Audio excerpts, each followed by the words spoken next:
Good evening and welcome to the March 22nd, 2022 meeting of the Planning and Zoning Commission. The time is 6 p.m. Let me call this meeting to order. First, I need a motion to approve the agenda, please. I know. So I would like to make an amendment to the minutes. No, I want to approve the agenda. Oh, first. okay, all right. Just give me a motion. Just I give me make a motion to approve the agenda. A second. Becky? Board Member Smith? Yes. Board Member Kaiser? Yes. Board Member Bennett? Yes. Chair Gordon? Yes. Thank you. Okay. Before we start, though, I would like to just say something. Levon Munoz has resigned as a commissioner for the Planning and Zoning Commission, and I would like to thank her when she's not here. I hope that she's watching for all the years of service that she gave to us. She contributed greatly, and we're going to miss her. She also did a great job as secretary. So, Levon, thank you very much. Those members of the commission who were here when she was here, I'm sure will agree with what I've just said. All right, first of all, is there any conflict of interest? No, seeing none. All right, now the next item on the agenda, we need to elect a secretary since Levon is not with us any longer. I need a motion. Commissioner Smith, I motion that Scott Kaiser be nominated for secretary. I'll second. Okay. Becky, please. Board Member Smith? Yes. Board Member Kaiser? Yes. Board Member Bennett? Yes. Chair Gordon? Yes. Thank you. Now I need a motion to approve the amendments, and if there is any corrections. I make a motion to approve the minutes with an amendment that Harvey Gordon be listed as chair, Luis Guerrero be listed as vice chair, and Levon be listed as secretary in the minutes. I need a second, I guess. Commissioner Smith, I second. Board Member Smith? Yes. Board Member Guerrero? Sorry, yes. Thank you. Sorry. Board Member Bennett? I abstain. I wasn't at the meeting. Thank you. Board Member Kaiser? Yes. Chair Gordon? Yes. Thank you. All right, now on the agenda, there are two items, 1 and 2, which have been indicated as a postponement. I assume that this will probably be at the next meeting. There was not enough information available that we could have acted on these two items. All right. Is there anyone in the audience this evening who has anything they'd like to say that is not on the agenda this evening? All right, seeing none, take care of that. All right, now the consent agenda. Is there anybody on the commission has any item that he wishes to take interest in? Chairman, I'd like to pull the second item on the consent agenda for discussion. That's the infill development request at 1225 Chiquita Avenue. All right, if we can get a motion to do that, please. I'll motion to pull item 2 from the consent agenda for discussion. I'll second. Board Member Smith? Yes. Board Member Kaiser? Yes. Board Member Bennett? Yes. Board Member Guerrero? Yes. Chair Gordon? Yes. Thank you. All right, in that case, then, we assume that item number 1 is approved for consent, and we will deal with item number 2. Commissioner Fraser? Commissioner Fraser, item number 2? Kaiser, I'm sorry. I'm sorry. Yeah, that's correct. Pulling item number 2. Okay. Please address your concerns. Chair, if I could just point out that we do still need to vote on the remaining item on the consent agenda. So just vote on the consent agenda as a yes. So you voted on pulling item number 2, but now you need to vote on the consent agenda as a whole. So that would approve number 1. Okay, then I need that motion, please. I make a motion to approve the consent agenda. I'll second it. Board Member Smith? Yes. Board Member Kaiser, Yes. Board Member Bennett, Yes. Board Member Guerrero, Yes. Chair Gordon. Yes, Thank you. okay. Now, Commissioner Kaiser. Forgive me, but is staff willing to provide a presentation on this before I jump into my questions and concerns? Chair Gordon, Commissioner Kaiser, yes, Vincent Bonegas for the record. I've got a full presentation if you'd like to hear that. I would appreciate that. I don't know if other members of the commission would. Mr. Chair, were you going to leave it as the first item for consideration or move it to new business? No, we can deal with it now. Okay.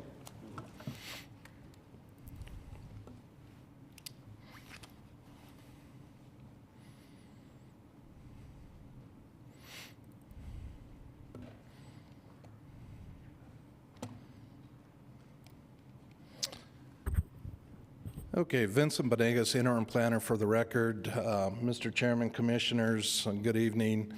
This is an infill development process request located at 1225 Chiquita Avenue. The use as proposed is basically a contractor's building for warehousing of items that they use, storage of items they use, and of course, the occasional vehicle storage in the yard. The current conditions of the property are as follows. Approximately 75 feet from the intersection of Chiquita Avenue and Santa Fe Street sits the subject property. It is currently Zone C2, which is our commercial medium intensity district. And it does involve two lots, lots 22 and 23, Block 8 of Cox's First Subdivision 117. They are both vacant at this point in time and will both be developed if the IDP gets approved this evening. The properties sit within the infill development boundary, and because they are underutilized and within said boundary, they are qualifying parcels for IDP consideration. The combined acreage of both sits at roughly 0.158 acres or 6,900 square feet. And this map is a zoning map showing the location of the parcel. Chiquita Avenue is located here, where the pointer is moving. The subject parcel is outlined in red, sits in the C2 zone, as does several other properties, both north and south. To the west of the subject location, you do have a variety of other not only uses, but you have a couple of different zones, both R2, which is our multifamily low-density residential zone, and then our R3, which is our multifamily medium-density residential zone. You have a mixture of uses in here, both single-family, located along the south side of Chiquita in certain spots and locations. You also have some service, industry, car repair, transmission repair, things of that sort on fronting parcels along Solano. Immediately east of the subject location is where a previous IDP, exactly the same type of request came forward in 2019. It was ultimately approved by the commission, and again, it seeks the same, if not probably 98% of the same variables as we have here this evening for this particular request. Immediately west of the subject property, you have, I believe it's a distribution center or collection center for Habitat for Humanity. Some of their materials are stored there, et cetera. And then, as indicated, some multifamily elsewhere along the west side of Santa Fe Street. Here's an aerial map further illustrating some of the uses. Again, this is Habitat for Humanity property. You've got the service type uses here, automobile related, transmission, et cetera, and then a mixture of housing further west and further south. So the proposal breaks down as follows. Basically, they are wanting to construct a building that will house the contractor office, small office, majority of it will be storage, as well as the yard for the placement of some of their vehicles, et cetera, overnight. And then, of course, they would either drive there, pick those up, and take them on site, et cetera. But there are several deviations that are part of this proposal. Number one, when I wrote the report, there was a request to utilize the two properties as they sit today, meaning they would not be requesting to replat the two into one property. I've talked with the applicant's representative before this meeting. They're willing to replat that, so that's less of an issue. That is one of the conditions that staff placed on recommending approval of this case, and I'll get to that later in the presentation. Ultimately, though, you have what amounts to a 3,100 square foot deviation to the minimum 10,000 square foot lot size for a C2 zoning parcel. In every zoning code or zoning district, however, you have minimum lot sizes and in certain instances maximum lot sizes. So in this case, it's 3,100 square feet to the minimum of 10,000 that's required of the C2 zone. And you also have an 8.46 deviation, deviation to the minimum 60-foot lot width. So when you combine those two properties together, the minimum width has to be 60 feet, and it's just shy of that by 8.46 feet. There's a minimum rear yard setback and a deviation of 5 feet to that, and a request to provide no road improvements along Chiquita. Chiquita is a city roadway. It's an unimproved roadway, has no paving surface, no curb and gutter, no sidewalk. And so there are some triggers in the codes that may require improvements to Chiquita under different circumstances, and I'll get to those in a little bit. But nonetheless, in the design standards at minimum, there is some language that talks to requiring access to the nearest improved street, which in this case would be Santa Fe Street, and it would be a paved access. There's also a request to allow compacted gravel or crusher fines in lieu of the asphalt, concrete, or other suitable surfacing to not only minimize dust, but for parking on the property for the use in question. And there's a request to not be required to install landscaping as per section Article 4 of the Las Cruces Design Standards. This is a layout or a site plan showing the proposed parcel. It's showing it as a combined element, and the proposed building is shaded out. The setbacks are shown accordingly, 5 foot on the sides. This other eastern side has a bit more, about 8 feet, a little over 8 feet, so that would comply. Your front setback is well in hand at 25, and the rear, that's part of what the request is to allow a 5 foot deviation. I rounded it a little bit, so I just used a whole number of 5 for that deviation. Chiquita Avenue is located here, so technically, going back to that design standards issue, they would have to provide a local roadway, what amounts to a local roadway or paved surface from this location out to Santa Fe, which is further on the west side. In terms of analyzing the proposal, staff did not feel this is necessarily out of character with the immediate area, surrounding area, neighborhood. I pointed out some of the land uses that were in place. Some of the construction that was in place is metal buildings, much like what was proposed. In this case, they would be stuccoing the exterior of the structure, applying the necessary surface onto the metal panels to allow for stuccoing. We didn't find any health, safety, or welfare-related issues specifically, and we felt that this proposal, again, was consistent with the 2019 case that was approved by the commission, again, seeking the same allowances as presented this evening. In terms of public input, notice was sent to the surrounding property owners pursuant to code. I did not receive any input, any questions, any calls, anything regarding this case. Staff recommendation is as follows. We thought that a conditional approval based on findings would be warranted. I'll start with the conditions first.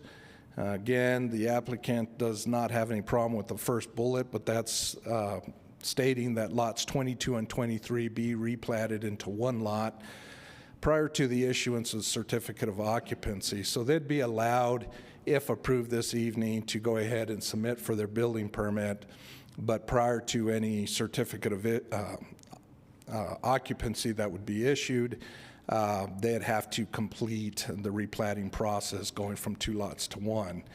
The second condition would require an opaque screen, fence, or wall be placed around any of the allowable fenced-in storage prior to the issuance of a certificate of occupancy as well. That can easily be handled via the building permitting process, but I didn't feel it had any harm being referenced as a condition for the IDP. And then finally, staff, when we looked at this, and I recognize that we also looked at the 2019 case, quite frankly, the only thing that has changed is our comprehensive plan. We had a comprehensive plan 2040 in effect at that time, and now we have Elevate Las Cruces currently. And although there are some similarities, I thought perhaps we were lending a little bit too much latitude to the request, and so I put in this condition that seeks that any change in land use or occupancy type of the building would require compliance with landscaping, access, parking, and other applicable standards as per Article 7, which is our nonconforming section of our zoning code. So even if the property sat vacant for a year, let's say they would have to get their business registration at this location, but let's say they go out of business or they simply don't renew and we have no record of a continuance of operation for a year or more, the nonconforming use provisions would be triggered, and they would then have to come into compliance the next business that sought to locate on the subject property, even if it's the same business. Also, if there's any expansion of use, 10% or greater, that too would trigger compliance issues, and of course any change of use. So right now it's technically a service type use in that it's construction facility, contractor's facility. If they went to commercial, as an example, that would trigger nonconforming. So there's different triggers that would require compliance with all the other provisions. Staff felt that applying this kind of granted some flexibility to the applicant and the property owner to develop vacant land, make those parcels active use parcels, and at the same time guaranteeing that at least in some future date the city would ultimately get the development requirements that would otherwise be required.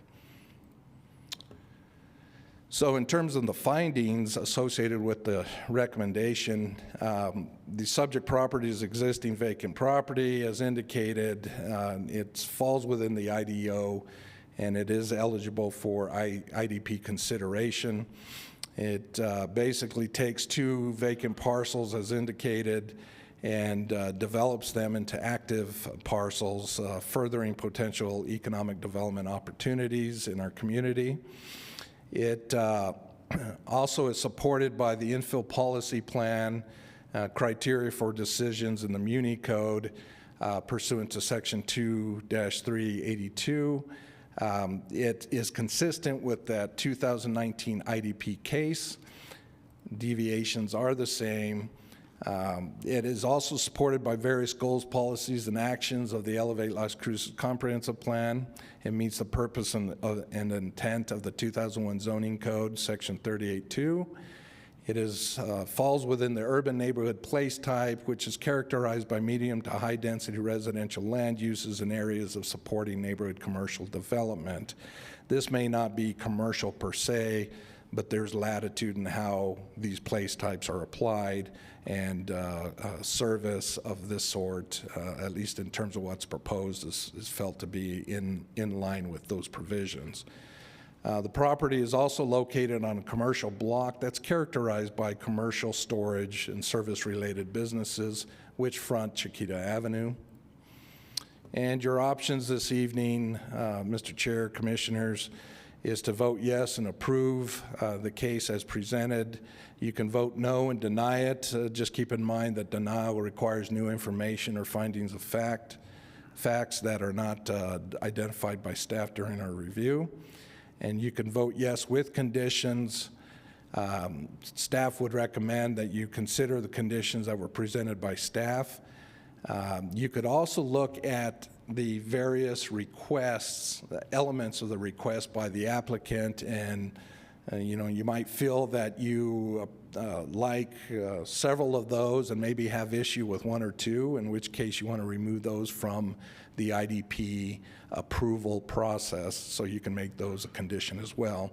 And you can vote to table the case, and those are the options before you this evening, Mr. Chair, and I'll be happy to stand for any questions you may have. We have Mr. Steve Green, the applicant's representative, in attendance this evening, so if you have any further questions, he's here to answer them as well. I thank you. Are there any questions from the commissioners? Commissioner Kaiser? Thank you, Chairman. So I just want to, I guess, get some clarification on the record here. And I don't know if this is going to be helpful for my colleagues, but in an earlier conversation today, it certainly was helpful for me. So I just want to clarify that the non-conforming element of this application is not the use of a commercial storage facility itself, but the underlying lot size as it pertains to its zoning, even when combined into a single lot. That's correct? Mr. Chairman, Commissioner Kaiser, that is correct, both lot width and area. Thank you. So I'm certainly, I understand the intent behind this particular infill development process. This is certainly an area of interest for the city as far as redevelopment. It's an established part of the city. It's near downtown. But what I'm having difficulty reconciling here is the fact that underlying all of this, we're being asked to approve a non-conforming use right out of the gate. And in exchange for that approval, we're also waiving all of the development standards that would be required. So from my perspective, I'm having difficulty reconciling those two things. And part of the reason is because if we're going to give all of this away as far as the development standards that we have in place through our comprehensive plan and our development code, we should be getting something in return. And I'm just not sure that this specific use in this specific location is really giving anything in return, if that makes sense. They're getting everything that they want with no assurances to the city and the community that they will come into compliance at a date unknown. And one of the things that I'm particularly, I guess, focused on is the request to waive the landscape requirements. Do we know what the landscape requirements would be if they were required to comply with that?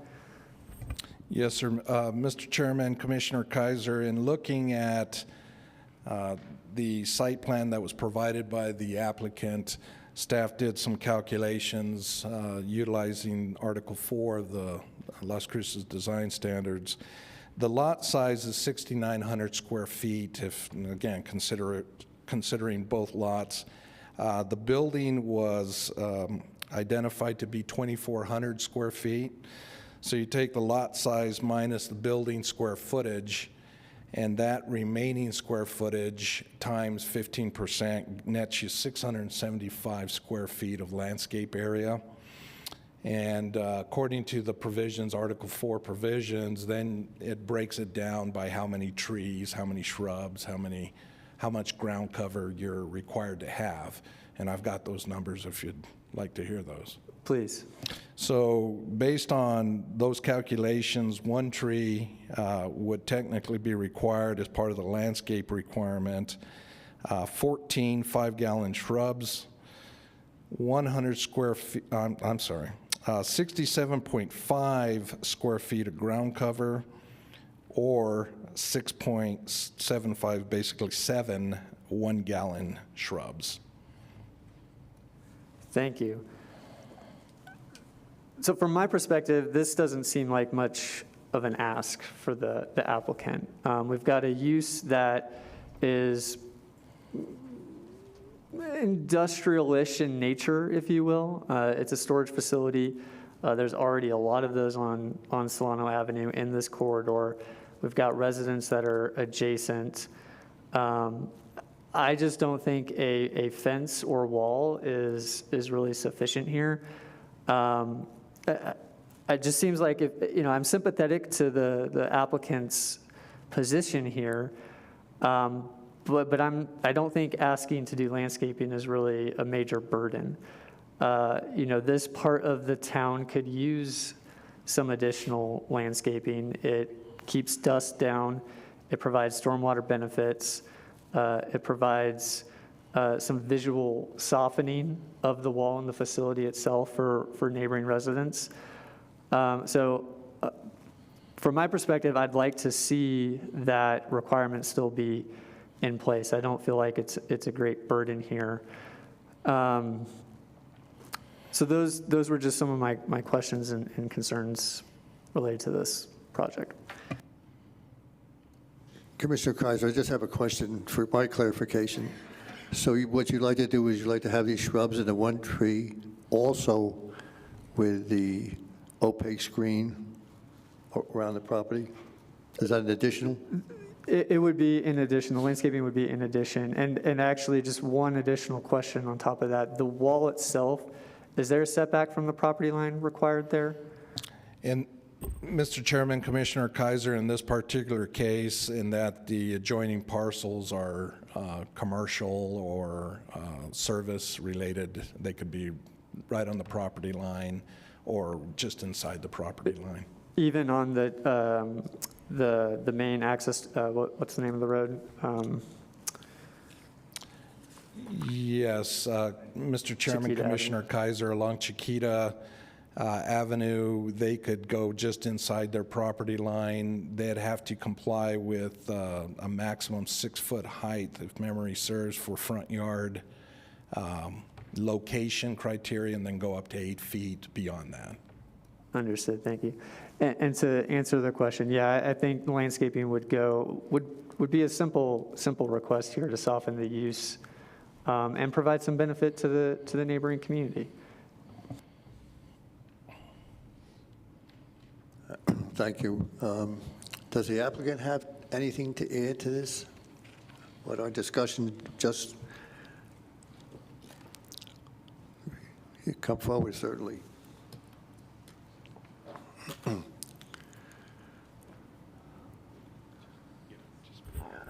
Just please speak your name, and before you begin to talk, I'd like to swear you in, please. Okay.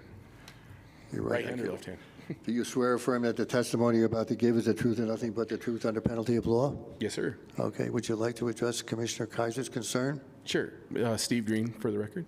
I would just like to say the reason behind the non-landscaping, sir, was not to necessarily avoid it, but what the purpose of the yard is basically to try to get more yard space for the storage of stuff. The landscaping being that it would more than intently be behind the fence because of the fence going to the property line, I don't know if it would provide a great benefit to beautifying anything. That was the only reason why not. The other reason is he doesn't intend to have any water ran to the storage unit itself. So now having to do landscaping would require a water meter, et cetera, and everything else. So technically, that was the reasoning behind not doing that. It really wasn't to try to avoid making things prettier. I think that was the intention behind it. So I just wanted to clarify. So that's why I'm not so sure landscaping is going to help much. Now, there was a ponding provided, and he does intend to lay down flat cover in there. You'll see there was a note that said gravel. He will gravel the yard to help keep the dust and maintain the dust down from trucks and stuff going inside there. So that was really it. Thank you, that's helpful. I'm wondering if, and I don't know if this is the venue for this, but I mean, perhaps there's a compromise here. I mean, perhaps bringing the wall in a couple feet from Chiquita Avenue and doing some simple landscaping along there, I think is a fair ask here. I mean, gravel is great, but what does gravel do? My dogs roll around in the gravel in my yard all the time, and they're filthy. They're covered in dust. I mean, it doesn't really do anything. It's not providing any mutual benefit here. So I think, I don't know if that's something that the applicant is willing to entertain, but I think just throwing the book out the window, why do we have the book then? I mean, I understand the purpose of the infill, but I also think there needs to be some discussion about what is the bar to where we concede these things. I mean, no offense to the applicant, but I just don't see how a storage shed is really providing any additional value here. At least not to the extent where we have to throw everything out the window because we're so desperate to develop this property. That's just my perspective. Commissioner Guerrero. I actually absolutely agree with that. I think when we were discussing, last year the Elevate Las Cruces and talking about infilling, at some point, to me, infilling means, like more housing or means more businesses or, parks, stuff like that, not necessarily storage shed. Not that, storage is definitely needed, but it can't be that needed where we have it everywhere. So, I completely agree with that. Just wanted to throw that out there, just for consideration of everyone. Is there anyone from the public who would like to speak? All right, seeing none. Then I guess we have to take a vote on this.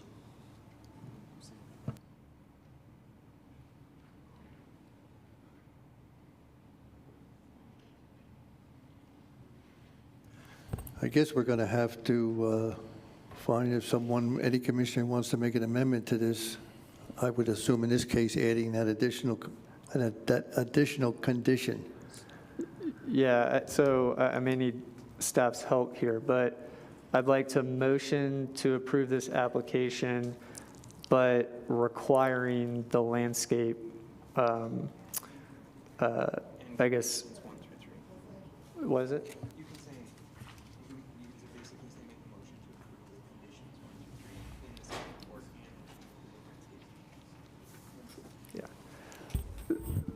So I guess I'll make a motion to approve with conditions as listed in the staff report numbers 1 through 3, and in addition adding the landscape requirements that are outlined in the development code. I'll second.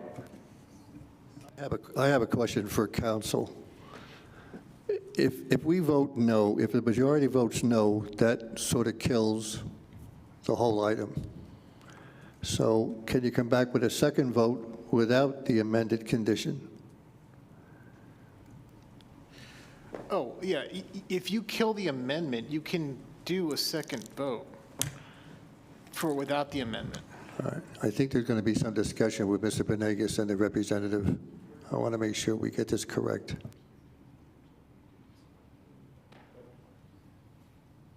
Mr. Chairman, Commissioner Kaiser, in talking with the applicant, they'd be willing to move the fence inward towards the property and landscape the first 15 feet. Would that be agreeable? Yeah, I think that's more than fair. All right, then I think we need then a motion to, with this, to add this condition specific to what the applicant has just said about moving the fence and then putting in the landscaping. Is that correct? Moving the fence 15 feet back and putting the landscaping on the street side? That's correct.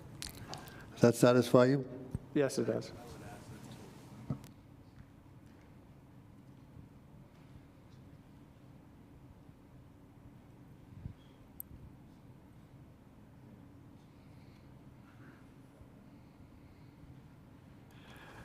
I guess I've been advised that we really then have to withdraw the motion to approve this item and make a new motion with the condition that the applicant has agreed to. Mr. Chairman, Commissioner Kaiser, correct me if I'm wrong, but what I'm hearing is that the three conditions that are up on screen still pertain, and that you're adding a condition regarding landscaping for the placement of the front fence 15 feet back from the property, and within that first 15 feet, that landscaping be installed in that area. That's correct. Counsel, Okay. you wanted to add something? Commission, no. I didn't think there was a second on the first motion, but if I'm wrong, I'm wrong. Okay, there was. Never mind. Okay, then I think we need now a motion to approve item number 2, I guess it is, with the addition of this additional condition. Okay, so I'm making another motion here that we're going to approve with the conditions listed in the staff report, numbers 1 through 3, and adding a condition to require a 15-foot landscape buffer between the wall fence and Chiquita Avenue. Do I have a second on that? I'll second. Board Member Smith? Yes, based on staff recommendation. Board Member Kaiser? Yes, based on staff recommendation and the applicant's willingness to compromise tonight. Board Member Bennett? Yes, based on site survey, staff recommendation, and the conversation today. Board Member Guerrero? Yes, based on staff recommendation as well as just a conversation today with the applicant. Chair Gordon? I vote yes, based on staff recommendations, the additional condition, the elevate Las Cruces, and the use finally of another piece of land for infill. All right. Now we can go on to old business.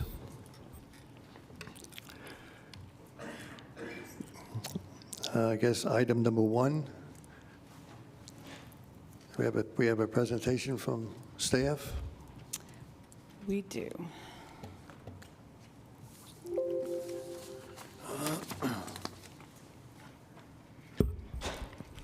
Catherine Harrison Rogers with staff. This particular item is a variance to the sign code for a sign proposed at 510 South Telshore. If you recall, this had been advertised last month, but was pulled in order to accommodate essentially an additional variance that we discovered during the review. So I'm going to talk about what's being proposed. We do have another sign variance for the adjacent property, as they work somewhat like a business center, and that will be discussed later on under new business. This particular site is currently under development. If you've driven by, you will have seen that it's been actively undergoing site development, and now there's a building that is well under construction for a commercial enterprise, a future restaurant. It's a little over 2 acres. Something that's unique about this building is that it has frontage along East Loman Avenue, is accessed via Telshore, and through an internal local private road, which is known as Mall Drive. It's essentially that ring road that circles the mall that we all probably know if we've actually gone to the mall to shop. It is Zone C3, which is commercial high intensity and completely appropriate for the use that's being constructed at that location. Here's a picture. I've listed both properties as they are somewhat working in conjunction. 510 is this larger property right here. You can see that this is the mall property where I'm swinging my cursor. And the other property that we will be discussing a little later in the evening is 550. Here's an aerial. These were relatively new, I think done last month, so you can actually see the building that is currently under construction right here. And I'm going to talk about what the allowed signage is at the site and what's being proposed on the site. And then I'll go back to those pictures and highlight generally the area of where they would like to place a sign. So this particular property is limited to one freestanding sign along its primary access, which is Mall Drive, which is a private local road. They can't utilize the standards for a controlled access roadway, which is East Lowman. Because it's controlled by the New Mexico DOT, they can't actually get any sort of driveway off of East Lowman. Under these circumstances, the maximum height is 30 feet, maximum size of the sign is 150 square feet, and the minimum setbacks are 10 in the front and 5 on the sides. The variance being requested is to actually utilize the sign provisions for East Lowman, which is a principal arterial. So this would apply the height and the size standards and the location for this particular sign along East Lowman. That would be a maximum height of 30 feet, so no change there. A maximum size of 200 square feet, but I would like to point out that this particular sign isn't going anywhere near that. It's only 110 square feet, according to the site plan that we do have. And they would like to actually utilize a setback of 9 feet 9 inches. Normally, for the standard front setback at this location, it would be 15 feet, but there is an additional request to deviate from that. So here is the property in question. You can see that the sign location is located near Lowman Avenue. Here's a close-up of essentially that sign and the setback. You can see with my cursor right here that and then the sign itself, this is just a visual and elevation, so you can see the freestanding sign, and the copy area would be what I am highlighting here with my cursor. I'm going to go back to the aerial just to give you a sense of where that might be located. So generally, of course, here's the building, and it's located around here. As you will notice, there is a significant drainage area along Lowman, and there is a significant elevation difference. One of the reasons that they're interested in having a reduced setback towards the front is simply to address some of those issues having to do with the distancing because of the topography and elevations, as well as that drainage area and the edge of pavement. In terms of public notice and input, this was sent to staff, to all the applicable reviewing departments for review. All of those departments did support the request. There was a recommended condition. I will go over that in a moment. And notice was also sent to surrounding properties prior to the P&Z meeting of both February 22nd as well as the March 22nd meeting tonight. We have received no public input on this at all. There are some specific criteria for decisions outside of the normal ones that this board normally considers as part of a request, specific to variances.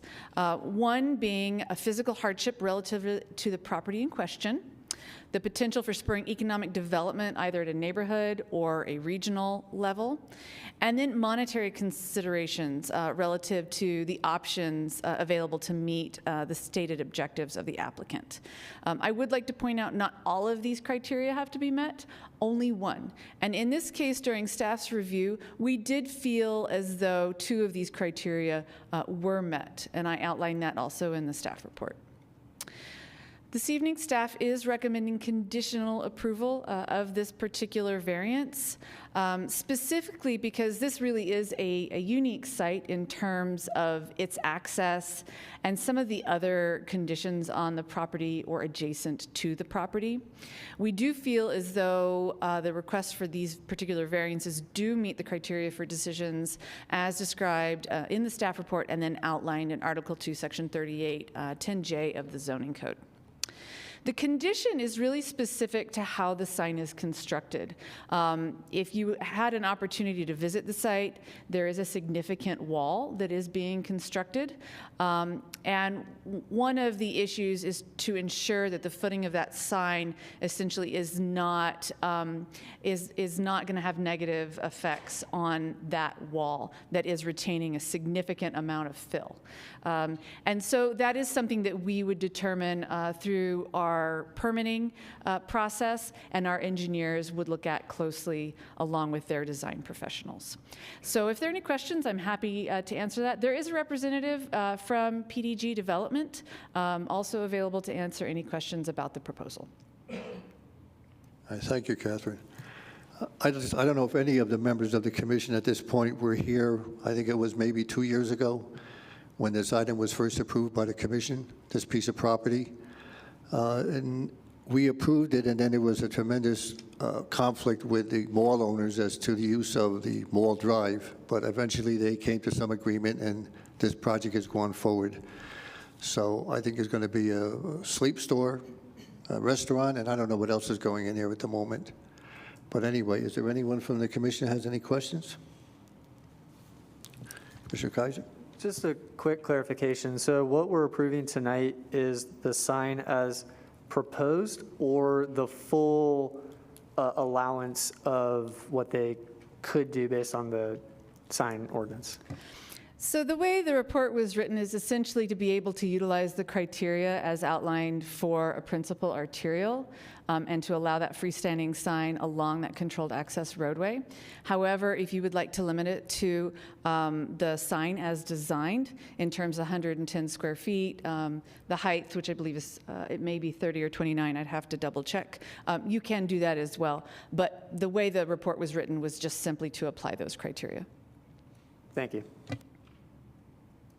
I do have a request, though, Catherine. It's nothing to do with the principles we're talking about. But when we do get our staff, it was simply impossible to read the dimensions this. I don't know if it could have been done any better, but even with a magnifying glass, I couldn't see how big or how high or how anything was. But you've explained it to us, so. All right, does the applicant wish to make any comments? All right, seeing none, is there any questions or any comments or someone from the public who'd like to speak on this item? All right, seeing none, then I guess we can have a vote. I need a motion then to approve item number 1 under old business. Just for clarification, point of order, I would recommend adopting that condition as well. All right, then. I make a motion to approve case number 1 with the condition outlined in the staff report. And I'll second it. Board Member Smith? Yes, based on site visit and staff recommendation. Board Member Kaiser? Yes, based on staff recommendation. Board Member Bennett? Yes, based on site survey and staff recommendation. Board Member Guerrero? Yes, based on staff recommendation, and it just makes sense to have a sign there. Chair Gordon? I vote yes, based on staff recommendation and our discussion. We have 5-0. All right, then we can move under item number 2 under old business. Catherine, who's doing that one? Catherine? I'm going to turn this over to Vincent. Okay.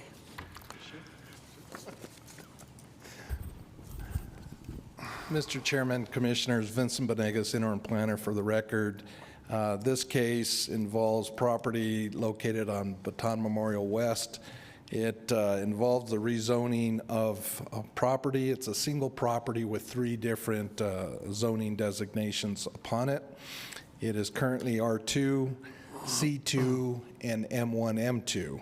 R2, again, is our multifamily low-density residential district. C2 is our commercial medium-intensity district, and M1, M2 is our industrial standard district. They're looking to maintain the R2 portion as is, so that does not change. The C2 piece goes to C3, and that's for conversion purposes to make it compliant with current code. And then the M1, M2 designation, they're looking to what we call pancake or slash zone it and add C3 to it.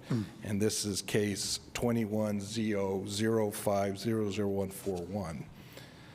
So current conditions, property as address is 3999 Baton Memorial West. It is a 28 plus or minus acre vacant multi-zone parcel, as I indicated. I won't bore you with the zones again. But I do want to let you know that the breakdown of acreage is as follows. Roughly 4 acres is R2, 14.6 acres is currently zone C2, and the remnant portion, which is 9.4 acres, is M1, M2. Now, the current zoning, just to repeat, for the C2 portion, and I'll show you a map here in a second, is going from C2 to C3 brings it into compliance with current code. There is a cap on the maximum lot size for C2 zone properties at present. It is 1 acre cap, and because the C2, as indicated, is over 14 acres, we have a non-conforming district for going to C3 is what staff refers to as a conversion zone and would make it a compliant portion. So here's a map showing the subject parcel outlined in red. You have McGuffey Street located on the east side of the property. You've got Baton Memorial West located on the south. Right up against the property on the west side, you have Tavis Estates up in here, and then I believe it's Monte Sombra subdivision. You have various residential single-family style development on the north side of the property. You do have interesting zoning here at H zone, probably a holdover from the annexation that occurred, which probably brought in this piece. There were 2 annexations actually that affected the subject parcel, and maybe this was one of them. I didn't find out enough about it. But nonetheless, you do have some porta potty type business, maintenance business here, and I believe what appeared to be a small, very small kind of mobile home park in here. There were some mobile homes on the property, and it was more than one, so I'm not quite sure what all is going. The H zone designation is a holding zone. It was usually used to put a place, a holding place on property, on the zoning of property upon annexation when the applicant or the property owner did not know what they were going to use the property for. So when this property, if it ever changed use, that H should go away and become whatever's applicable given the land uses on the tract of land. But regardless, this is the outline. You've got your M1, M2 shown in this light purple, at least according to those screens, the C2 in the middle, and the R2 up top here. Here is an aerial view of the same parcel. You do see various roadways, Montesol Street dead ending right kind of at the northwest corner of the property, McGuffey Street providing obvious access there, and Baton Memorial West as well.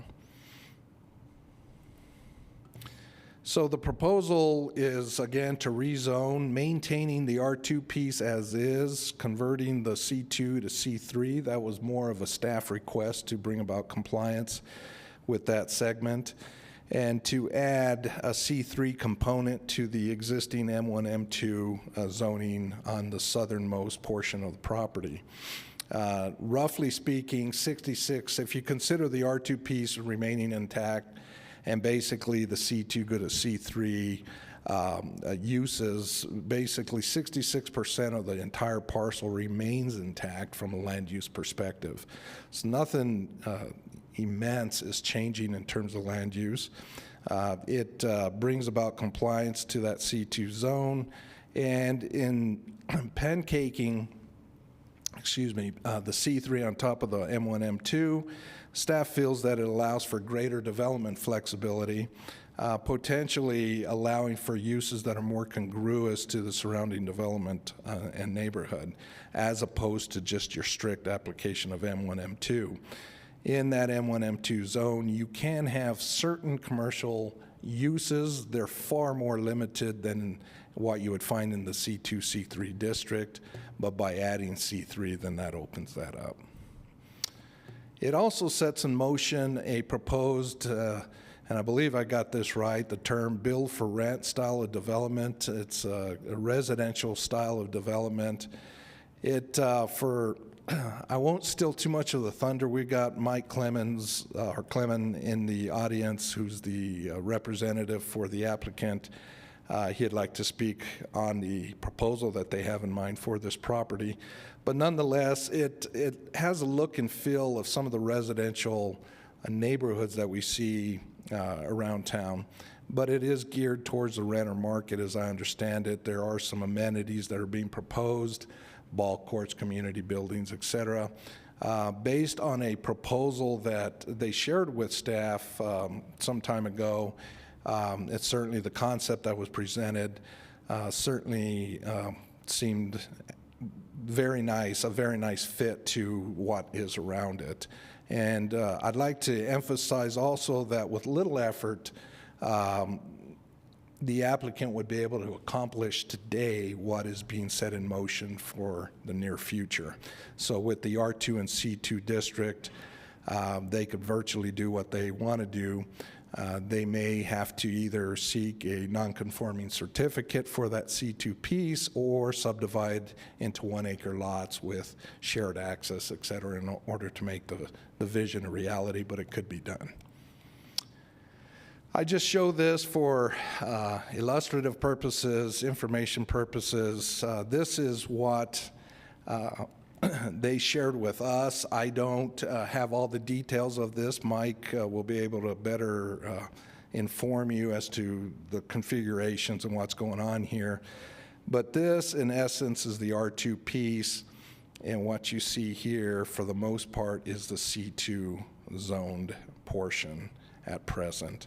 This in here is the M1, M2. So sorry I had to orient that in this horizontal position as opposed to north being up, but in order to make it a little larger for us to see, I had to do that.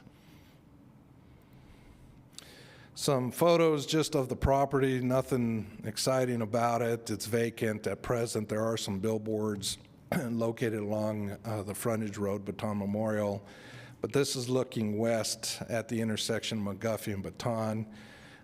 This is looking due north from Baton Memorial West, and this little set of homes, et cetera, is the easternmost edge, if you will, of Tavis Estates.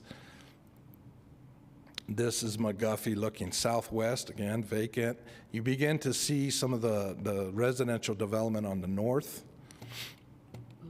And this is Montesol roadway here, where it dead ends into the applicant's property in this area. This was that holding zone property that I was referencing earlier. I didn't take a picture of it, but nonetheless, it is located there. So in terms of analysis, commissioners, staff did not find any health, safety, or welfare related items of concern. The proposed zoning districts would provide compatibility with the existing uses that are surrounding the subject property and within the adjacent neighborhoods. The property is within the suburban place type as per Elevate Las Cruces. The comprehensive plan encourages mixed use and low to moderate residential densities, which I think the applicant's representative will illustrate for you in a second. And it aligns the non-conforming C2 district by going to C3 pursuant to the zoning code. Now, this case was noticed, if you will, twice. It was to be brought forward, I believe it was last month, and so we sent out notice to the surrounding property owners.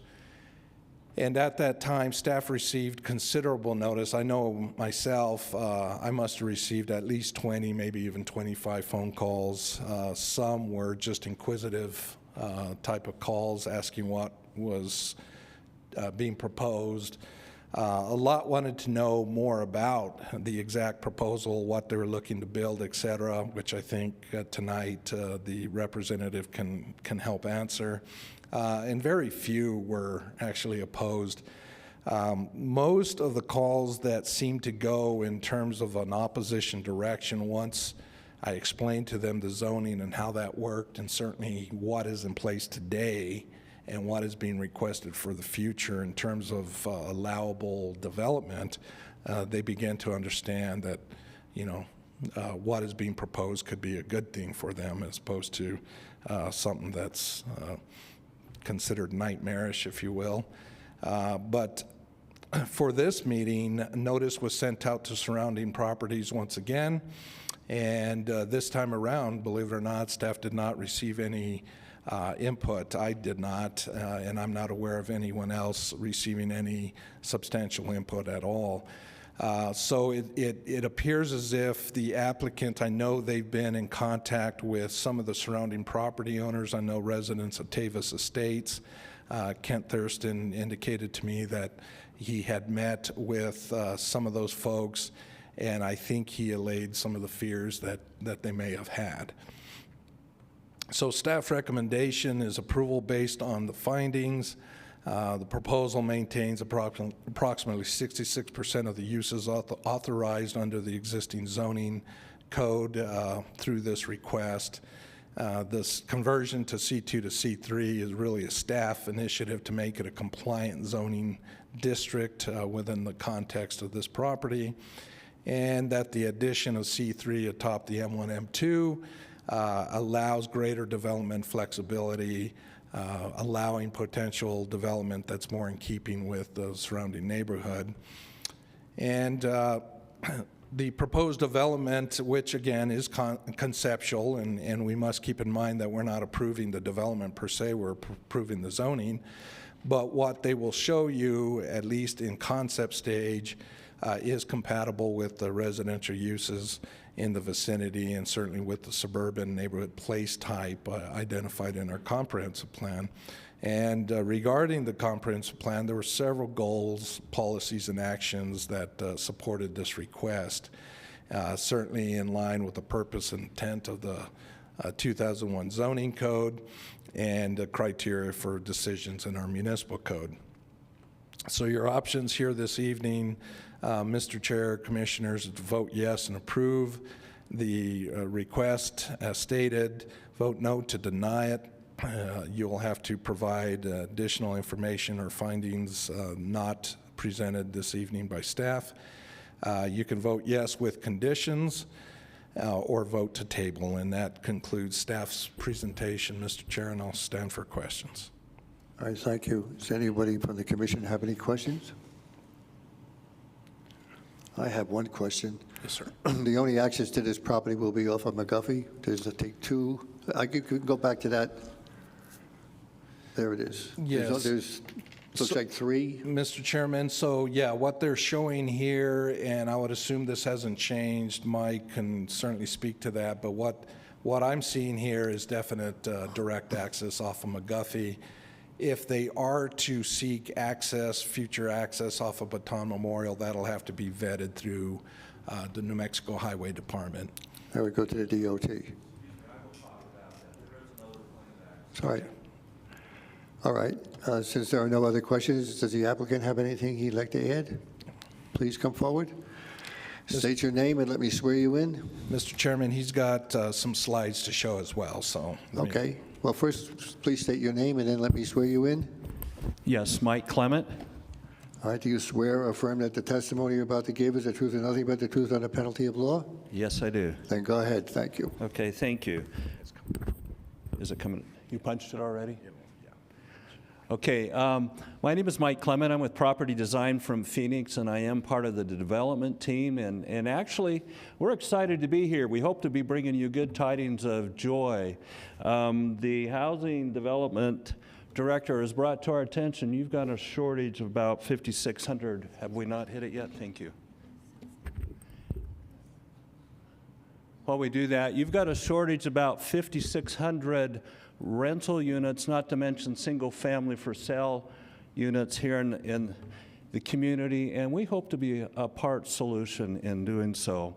So before I start my slides, I want to thank Mr. Benegas. What he said was very correct in kind of posturing our project, what we're proposing to do, and I think you'll see that it is a very exciting proposal. So let me just go through that. I hope not to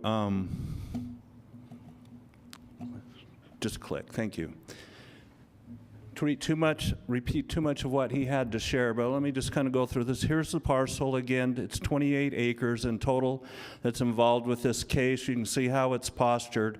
Some of the key points of access are going to be, of course, it has all this frontage on Bataan Memorial West. The primary access is going to be from McGuffey Street, given that the right-of-way is one-way directional only along the Bataan Memorial West. And of course, Sonoma Ranch Boulevard will be an important point for bringing future residents to this site. As mentioned, the current zoning is an R2, a C2, an M1, M2, and I might mention there's an error on this slide where I have put C2 as commercial medium. It really should be, and that is correct. I stand corrected of what I was going to correct.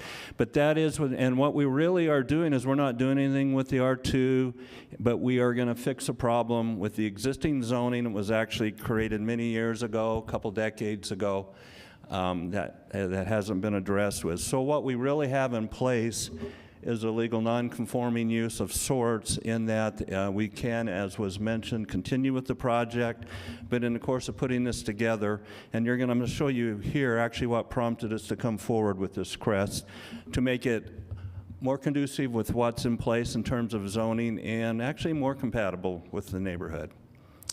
So as you can see, you've already seen this slide. There are multiple colors. There's the R2. We're not doing anything with that. We have the C2 zoning element, and then also the M1, M2 down here along the freeway. What I want to bring to your attention is you'll see how the color slide points up in this direction. So here's the thing. As we were starting to put our proposal together for the design elements of this community, we discovered that we've got a natural barrier across the property. It's called El Paso Electric Power Line. There's not much we can do with that. And if you look closely here, you're going to see there's a little bit of pink on this side of the line, which is where the bulk of the project will be. And again, I know we're not here to talk about the project, but the project that will be discussed at council meeting, assume we get a favorable vote from you this evening, we'll get into more detail. And what we are telling you here tonight is this M1, M2 piece. It has all the frontage. That is not in consideration. We're not doing anything with that. Our real focus in coming here is to get in a position that we can better present a project to fit this gap right there.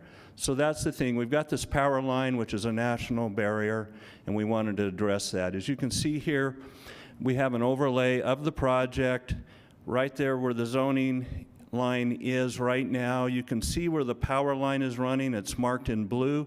And then we've got this little sliver of area, which was causing some problems for the project. And so it was suggested, well, let's just go ahead and clean up the zoning. Let's go ahead and change out the C2 with the C3, which was mentioned, is the conversion zoning that Las Cruces is using, and therefore everything would comply. We'll put it also on this portion, but again, we're not doing anything with this portion of the property, the M1, M2. These items were already stated as to why this rezone is warranted. I'm not sure I need to redo that again, other than the fact it's fixing a problem. While it's a non-conforming use right now, what we're proposing, because we did not create the problem, it was something that was never fixed, but we're very happy to go ahead and bring it current so everything aligns. It really is in support of the Elevate Las Cruces comprehensive plan, as was discussed. And so we are excited about that, and hopefully help at some point here fix, or at least help fix, the shortage of housing opportunities we have in the community. So let me tell you a little bit about the project. Again, if the vote tonight is favorable, we will be talking about this in some more detail when we go before council in a few weeks. The portion that we're concerned with right now is about 18 acres. We're looking to do about 210, and it's still in the conceptual stage, so we are working with this. It fluctuates a little bit, but right now, approximately 210 rental homes. Our density is going to be a very mild density. I might mention that the R2 zoning that we're not touching allows up to 15 units per acre. I might mention also that the zoning with the commercial that's already in place allows a density of a minimum of 10 units per acre up to 40, and so nothing really changes. So our overall density is very much in compliance with the zoning categories that are currently in use and even those that are proposed after this change. Okay, the project. So what will it look like? Yes, you've heard a lot of buzz in the news about build for rent. I mean, it's kind of the thing in the country. Phoenix is ground zero for build for rent. It started about 10 years ago. I happen to be part of the project when the first one came to town. I'm also a commercial real estate appraiser by trade. I was involved and got to get involved with the whole thing, and the rest is history, as they say. There are approximately now in Phoenix, in this property type, roughly 5,600 units that have been built. And there are about 6,000 more that are in the process. So we have roughly 11,000 units that have built of this type that we're bringing here to Las Cruces, which is really a great thing. So backing up a little bit here, hit the wrong button.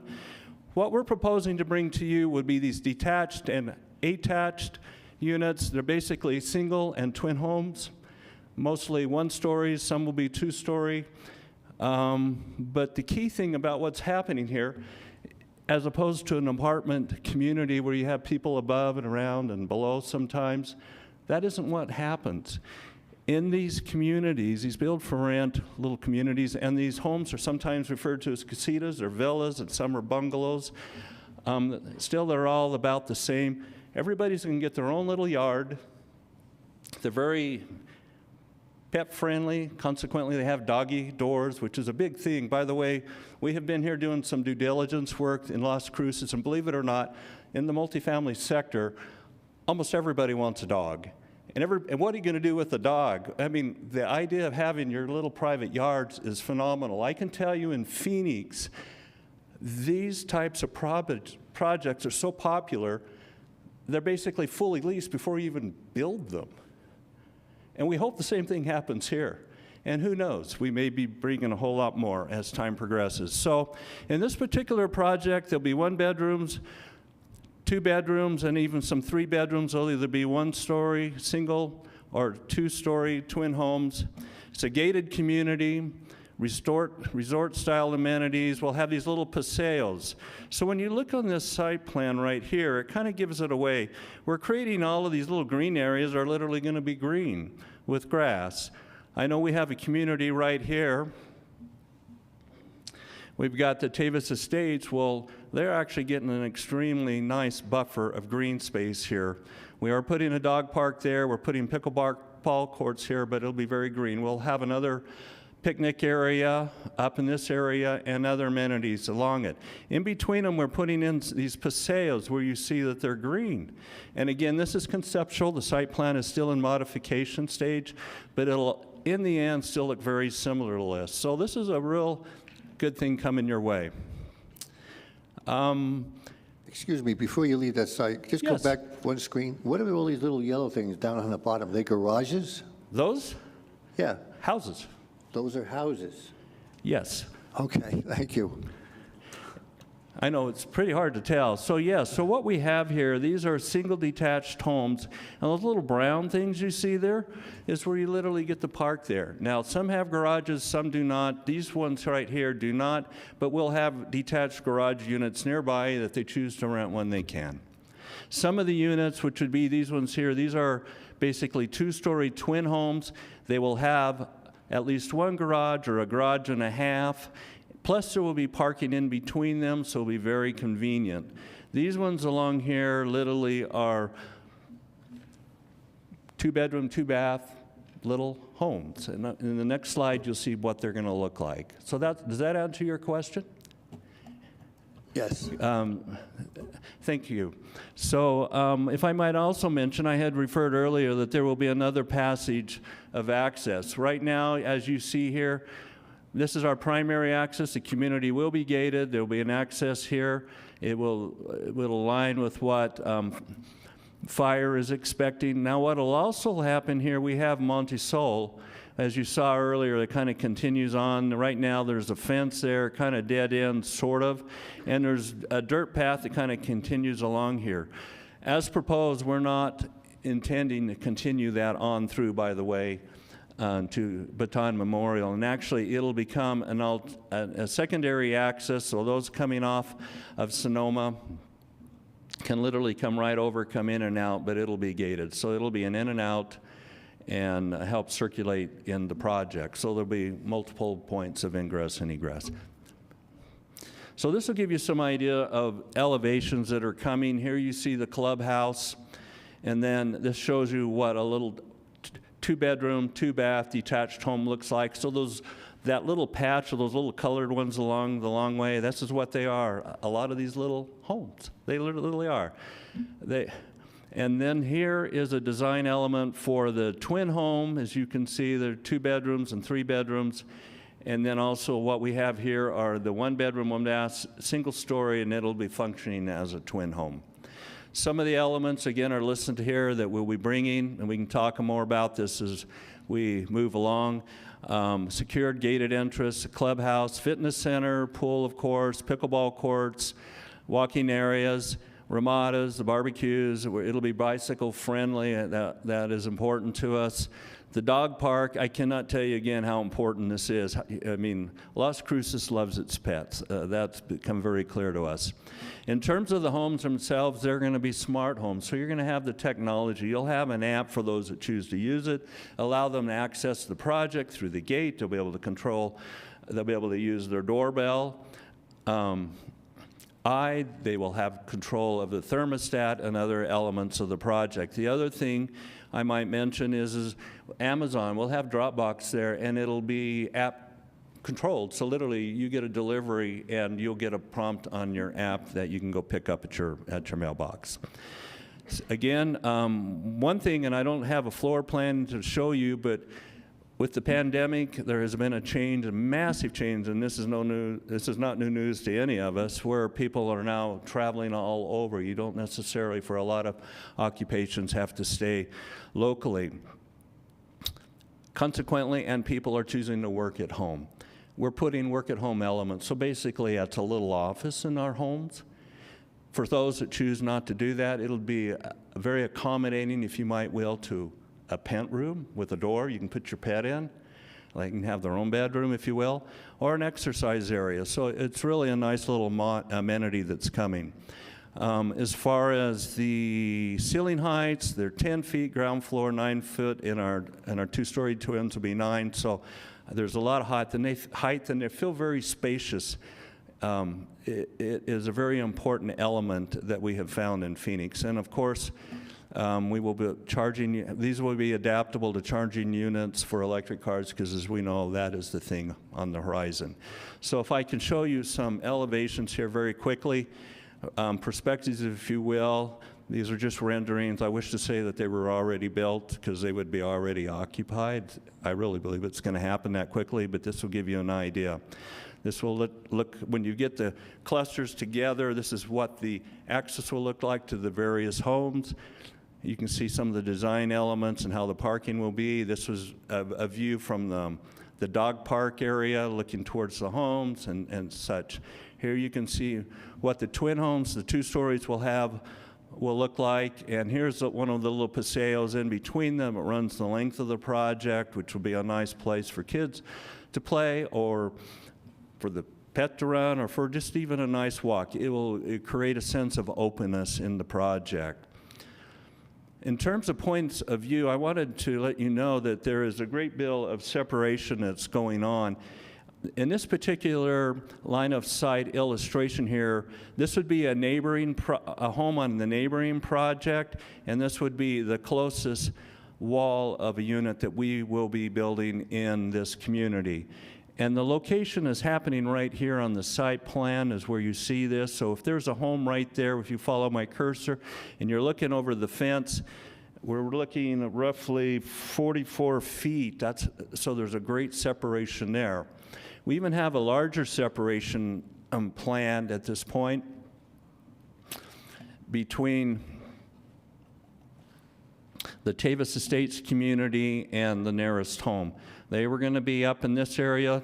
This is where the clubhouse, if you will, are right there. And if you see looking like that, this would be the Tavis community over here, their walkway, and this would be the closest home. Of this one, we're showing it with a 2-story unit. That separation is approximately 200 feet. You're not going to find that in any other subdivision of a normal sense. So we're being very sensitive to the neighbors and bringing them something that they can enjoy that fits, it's accommodating, fits into the nature of character of the community.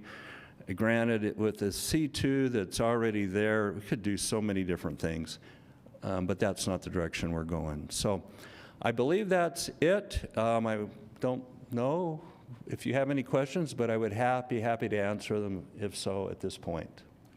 Is there anybody from the commission who would like to ask a question? All right, seeing none, and is there anybody from the public who'd like to speak? Just simply raise your hand so I know how many. 1, 2, 3. Excuse me, 1, 2, 3. All right. I'm sorry? Yeah. All right, so we'll go back to the first. Is the lady in the, you were first? You put your hand up? Yes, then we will call, you can come forward, please. And will you please state your name and then let me swear you in? My name is Carolyn Reese. Okay. Thank you. Do you swear or affirm that the testimony you're about to give is the truth and nothing but the truth under penalty of law? I do. Go ahead. Thank you. I don't know how appropriate this is, but I have a few questions. If I understood his description, the light yellow is single-story homes? Is that correct? I think the representative of this project should come forward and answer some of these questions. So, yeah, the light yellow on the outskirts is single-story homes. So these are all single stories here. And then the Those are single stories, and these right here will be the 2 stories, the twin homes. This is 2-story? That's 2 stories. What is to the right of that? This right here? To the right of that? Right over here? Yeah. Okay, we're going to have these homes right here. They're still single-story twin 1-bedroom homes. And that's the same on the northern part as well? That is correct. So only these ones right here in the center corridors Okay. are 2-story twin homes. I got it. So if you go by the zoning, they can build a maximum of 660 dwellings on the rezone that they're asking for. I understand that this is their proposal, but this is not guaranteed. But let's just go with their proposal. 210 rental units. That's 210 cars that's going to go through the Monte Sombra subdivision if the people are coming from Las Cruces. So there's 2 streets, Monte Sombra, and then the one they're talking about extending, and I don't know the name of it. Currently, I live in that subdivision. I've had people pass me on Monte Sombra, on that street, going home from work. Since they built the houses on the northeast of that subdivision, we have more traffic going through on Monte Sombra. I wonder if there could be a traffic study done, maybe to determine the amount of traffic before we agree to building 202 more homes. I'm sorry, I'm very nervous. 202 more homes with 10 more cars to go through that subdivision. They talk about extra access, but McGuffey is a two-way street, Baton is one-way. So the traffic will have to either come off of Sonoma or go down to the Mesa Grande exit, come back up the frontage road, and then go on to McGuffey. If we already have extra traffic going through because of the northeast subdivisions that have been built northeast of us, we're definitely going to have people coming through off of Sonoma. In fact, he even said that that was one of the main access points. So I guess my objection really centers around access and the increased traffic. I am under the understanding that some of the other housing, the people that live on Monte Sombra have asked the city for speed bumps to slow the traffic down. I've seen those signs that show you how fast you're going being placed there periodically. So we already know traffic is an issue. So I would like the council to please consider the traffic issue associated with this plan. I thank you. Those are all very good concerns, and I understand how you feel. But those items that you're talking about, right now we're just going to be talking and either approve or not approve the zone change. Right. But if it is approved or not approved, I will discuss that later. You will have the opportunity, if this project goes through, to come back and discuss these items that you have talked about. Okay, so if I understand it, if you approve the zone change, you're approving up to 600, right? No, we're not. All we're doing is approving the zone change. The applicant will have to come back to the commission with a design as to what he's going to put in here, and the commission will then have the ability to approve or not approve. Okay, but the allowance of the zone change is for up to 600, right? No, we're just changing the zone. That's all they're doing. We're not telling you how many units we're going to put in there. No, but the zone allows for that possibility, the zone change. Mr. Benegas, behind you. Mr. Chairman, Commissioners, the zoning of the C2 piece at present allows up to 40 dwelling units per acre, and the R2 allows up to 15 dwelling units per acre. I could do the math, but okay.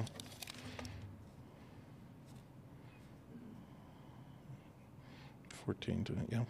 So it's actually 660. That would be possible if the zone change. I'm sorry. It's actual 660 that would be possible should the zone change go through. So this isn't guaranteed from what I understand. So the zone change would allow for the option or the possibility of that many units. That's my objection. Mr. Benegas, is she correct? Just to answer her question. yes, Mr. Chairman, let me just check on the acreage here. Let me do my math. Hold on.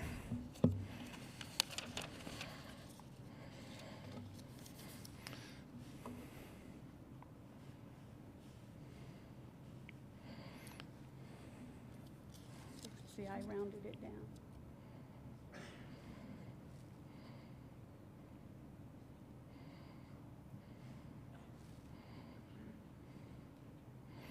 Yeah, so that's 584 dwelling units for the C2 portion at present, and 15 times, yes, and 60 for the R2 piece.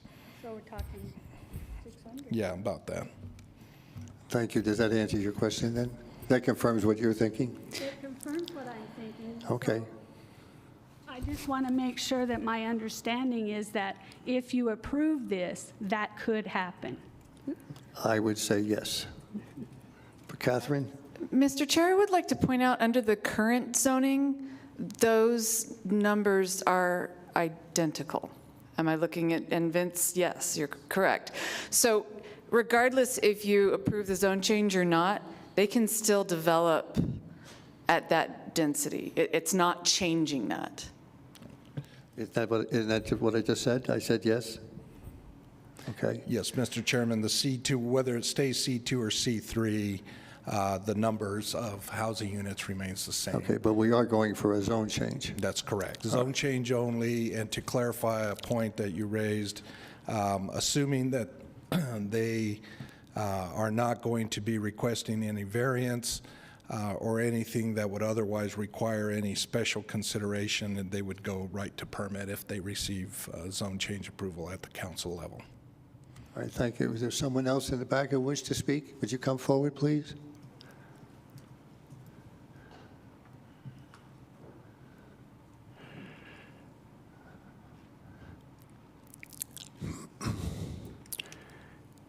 Will you please state your name and let me swear you in?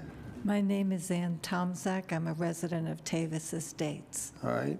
Do you swear or affirm that the testimony you're about to give is the truth and nothing but the truth under the penalty of law?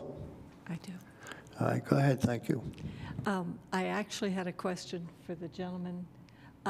When you showed the screen there. You're going to have to speak into the microphone because she's taking this to pardon the me. record. The site 2 for Tavis Estates. Let's see. Oh, tell me when to stop. Sorry. I'm back to You the- showed the houses. You want me to show the houses? Oh, the with sign of view. The site number 2, yes. This one right there. That one, yes. I purchased a I lot really there. need you to speak into I'm the sorry. microphone. Sorry. Thank you. I apologize. I purchased a lot there about 4 years ago, and I'm in love with the Organ Mountains. I come from the East Coast, and it's a beautiful city. I love it here. What I'd like to know is, because I bought a premium lot, will my view be obstructed? Will there be an obstruction from me seeing the lovely Organ Mountains? You will still, excuse me, yes, you will still be able to see you lovely Organ Mountains. Now, you may see other improvements as you're looking at your lovely mountains, but no, you will still be able to see them. These are 2-story, they're not 3. They could be massive, but they're not going to be. And one last question. I was hoping to find out what the timeline, if I'm jumping ahead, I apologize, from the time that the company gets the approval to start building, how long of a timeline between, with all the phases, phase 1, 2, and 3? That's an excellent question. It will take us approximately 6 to 9 months to do site work, and then Kent, shout out, how long do you think it's going to take to build these 210 units? And then I'll repeat your answer. It depends. That's a good answer. Let me tell you what happens in Phoenix. If we were doing this in Phoenix, you would be looking from start to finish about 3 years. So in reality, if he was really as good as he keeps telling he is in building, it may be a little faster, but we'll just give him the benefit in case. Thank you so much. Is that good? Thank you. Okay. Okay. Was there a gentleman in the back who wished to speak? All right, would you please come forward?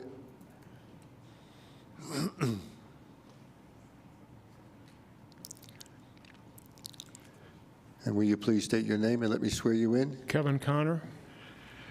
Do you swear or affirm that the testimony you're about to give is the truth and nothing but the truth under the penalty of law? I do. Go ahead, thank you. I guess this might not be the right time because, again, this is just a zoning change, but when you get into the approving the design and the layout of this, is there going to be another meeting, or how does this work? Yes, tonight we're just going to either approve or not approve the zone change. Okay. It will then have to go to city council. Okay. If depending on how the vote goes here and there, Okay. if it is eventually approved, then Okay. they'll have to come back with all this other information that you people are, Okay. about the site plan. Yeah. All right, Vince, I'm sorry. Oh, sure. Go ahead. Mr. Chair, Commissioners, tonight's approval is recommending approval of the zone change to City Council. Assuming City Council approves it, the applicant would go straight to permitting. So they wouldn't have to come back to this commission for any site approvals unless there's some variances or things of that nature that need to be considered. They're not subdividing the land. They're basically developing in phases on the track that was presented. But if they do come back with anything, they may have to come back to planning and zoning. Yeah, if there's variances to be considered, or maybe they, if they want to pursue some type of planned unit development, site plan or something like that. But the word that I got is the next step would be permit. But what they're showing us is just conceptual. That's correct. All right. Is there anyone else? I'm not finished. Okay. I'm sorry. Yeah, I mean, if it's conceptual, then we don't really know what's going to end up. And we're going to approve something that we don't really know what. We're not here tonight to approve anything of that nature. We're just here to approve or not approve the zoning change. Okay. Yes, sir.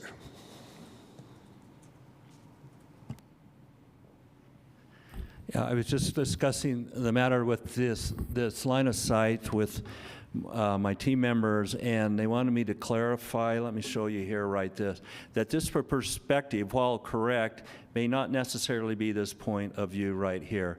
So because it's going to vary, so let me restate that it could be up to 200 feet rather than as an absolute.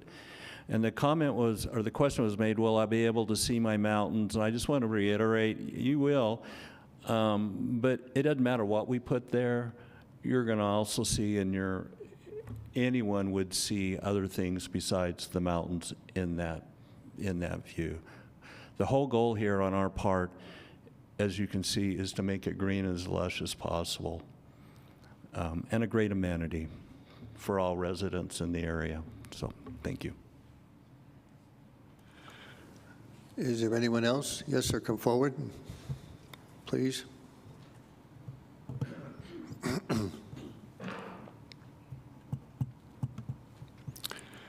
Again, please state your name and let me swear you in. My name is Jack Zeely. Do you swear or affirm that the testimony you're about to give is the truth and nothing but the truth under the penalty of law? I do. Thank you. Go ahead. I'm a resident of Tavis Estates, and I think this proposal sounds beautiful and just wonderful, but just to me, common sense, it seems like you're putting the cart before the horse.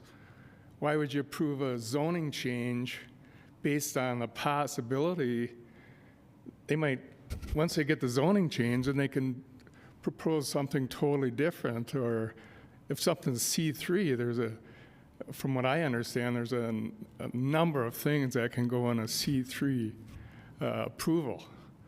So it seems like the cart is being put before the horse. You're basically approving their plan, or you're approving a zoning change based on what they might do. It seems like you would wait till they propose the development, then do the zoning change.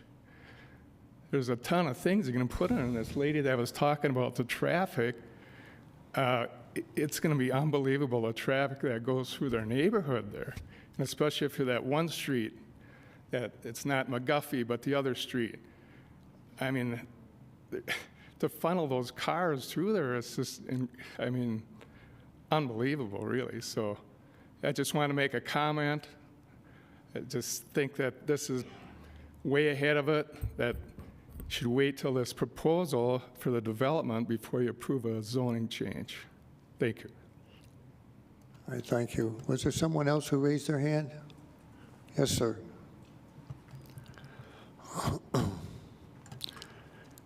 Again, please state your name and let me swear you in. George Mamero. Do you swear or affirm that the testimony you're about to give is the truth and nothing but the truth under penalty of law? Yes, I do. Go ahead, thank you. And my questions are going to be premature because I know that this development is not necessarily what's going to be concluded after final approvals and permits are done. But I also had a real concern about the access. I know there's an access ingress and egress on McGuffey, but the other one I was not clear of in previous presentation on how that was going to be opened up or how it was going to run. I know it was going to connect to Sonoma Ranch in some way, but I was also wondering, in looking at the pictures of the dwellings, the yellow buildings, well, that one isn't up there now, but the small yellow buildings that run probably 90% of the total length of the property line there, I don't see, in looking at the pictures of the dwellings, and they're lovely dwellings, but I don't see any garages on any of those, and I don't see any ability to accommodate cars being parked on the outside. Now, maybe I'm misinterpreting how this is laid out, but I'm concerned that there's going to be adequate parking for all of these homes that are in here, and I don't see where it's provided for. Now, I know it's not Mr. Thurston's responsibility to have a final plan here, but I just wanted to mention that.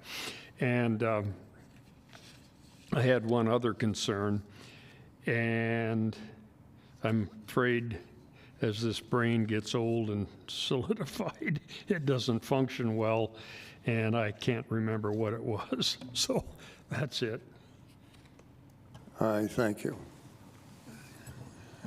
So you have another, you'd like to add something to that? No, I was just going to respond to a question. And by the way, that was a good concern. Where are they going to park? And I don't see any garages. That is a characteristic of this concept. If you will go back, and if I may use Phoenix, since that's where that is the heart of all of this, in many and say most of these projects, none of the units have garages. It's all covered, or they'll have detached, so it's optional. We're actually far exceeding that in the fact that all of these 2 stories will each have a garage and a half, actually. Plus, we're bringing in detached garages to share amongst those who don't want them. If you look at the communities here that are, say, multifamily oriented that have garages, not everyone gets a garage. But I'm going to tell you, not everybody wants a garage. This is a market rate project, you know, and it would come with as additional fee for that use. Our allowance for total garages far exceeds anything that is being offered in Metro Phoenix for the same product type. All right, thank you. Does anyone on the commission have any questions or any comments? Commissioner Guerrero? Yeah, thank you so much for bringing this forth. You know, as discussed, there is definitely a crisis as far as rental and just housing in general. I actually live really close to this area. I live on the other side of the not Monte Sombra, but across. There's a neighborhood across called, gosh, what is my neighborhood called? Sierra Norte. So I know the area really, really well because I've drive there on occasion. The street Montesol, I mean, I get it. It's a small street. I just, my only concern, and I don't really think it's a concern, and it's probably not something we need to bring up right now because we're just doing rezoning, but where the access point is in McGuffey is fairly close to where Bataan Memorial sits. So I don't know if that's necessarily the best point of access. It might create some bottlenecking for sure. I mean, that whole area, because there's so much development being built.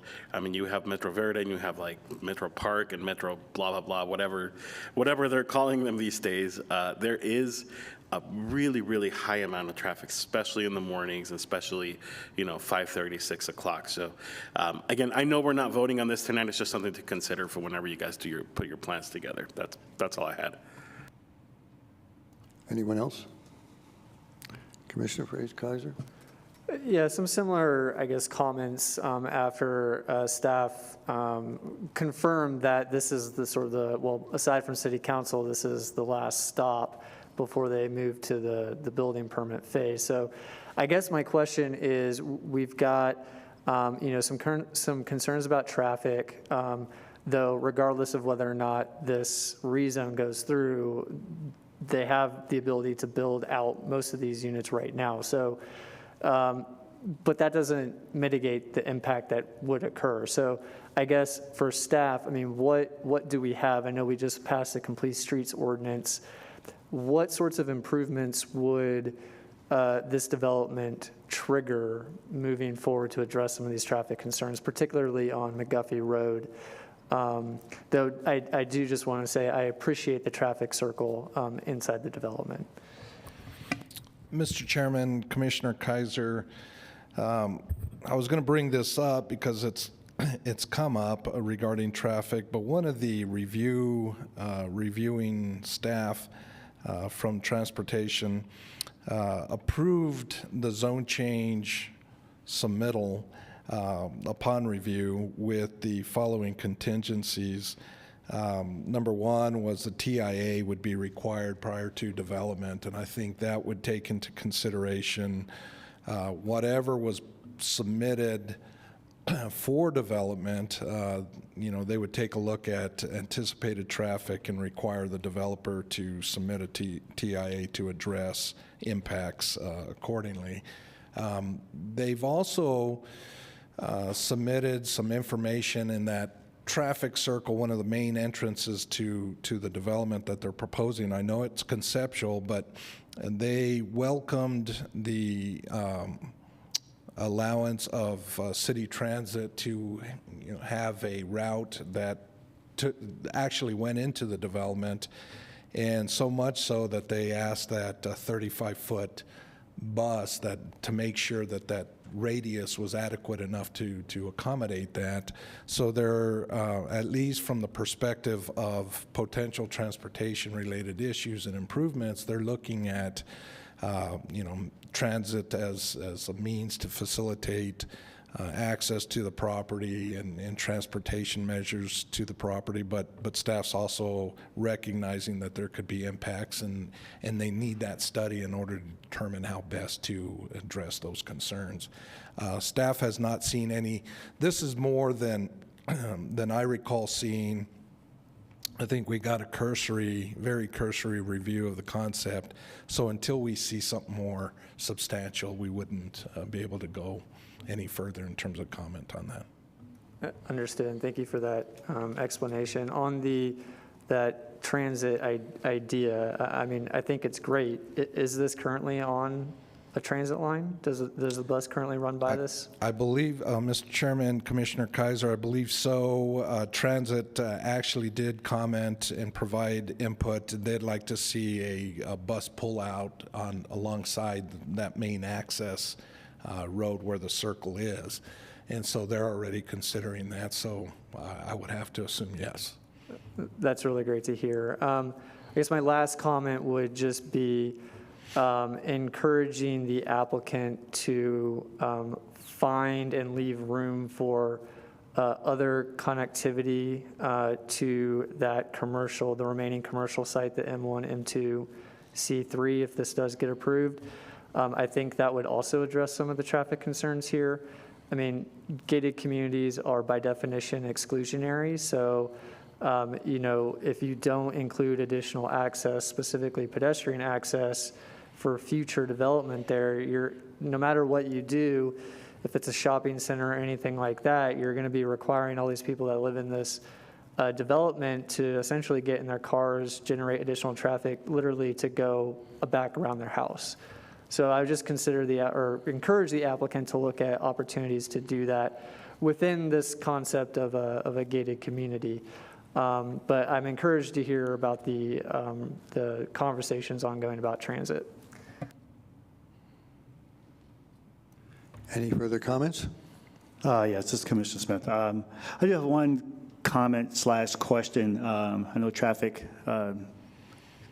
seems to be a point of issue with the residents of Tavis Estates, and just looking at the possibility of on Montesol Street. I know it terminates along that northwestern boundary. Has the developer look very closely at that possibility of extending through that roadway through that property to alleviate some of the traffic concerns.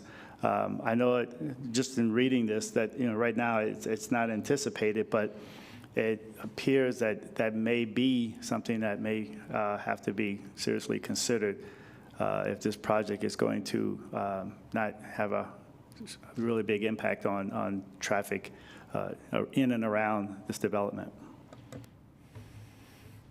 I guess there's a gentleman here who wants to speak. Sir? I didn't see your hand before, but you're welcome to come up.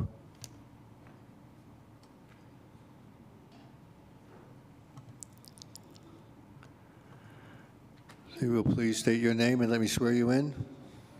My name is Chaplain Scott O'Neill. I'm a public safety chaplain, and it's just a passing comment. It's not an objection, but it's a concern.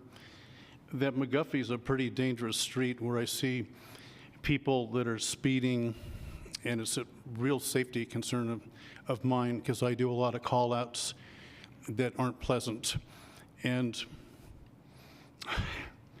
I'm just concerned about the traffic from a public safety concern, because even myself and my wife, we walk along McGuffey all the time, and there's a lot of foot traffic there. I don't know how that's going to be impacted, and it's just a question and a concern. Thank you. All right, thank you. Is there anyone else? Any further comments from the commission? I'm sorry. Please, you have to state your name, and I have to swear you in also. Kent Thurston. All right. Do you swear or affirm that the testimony you're about to give is the truth and nothing but the truth under penalty of law? Yes. I just wanted to clarify a couple little things. So today we're just asking for the zone change from a C2 to C3, and then also the pancake zone on the front to add the additional C3. A lot of the discussion right now was having to do with a lot of TIA. What are we doing with some of the buildings? What's the future development of it? I know some of the concerns were this was just a conceptual drawing right now, and what can you do in the future? What if we don't approve it? What if we do approve it? What happens? And so say worst case scenario, we don't get approved, and that's okay. I just wanted to, I would hope we'd get approved. But a couple of things on C2 that you currently can do on here. Let me see if I can find it. Says a hospital. So any hospital that I've seen lately is fairly tall and brings a lot of traffic. And so going from C2 to C3, you're still being able to put a hospital in C3, you're still able to put a hospital in C2.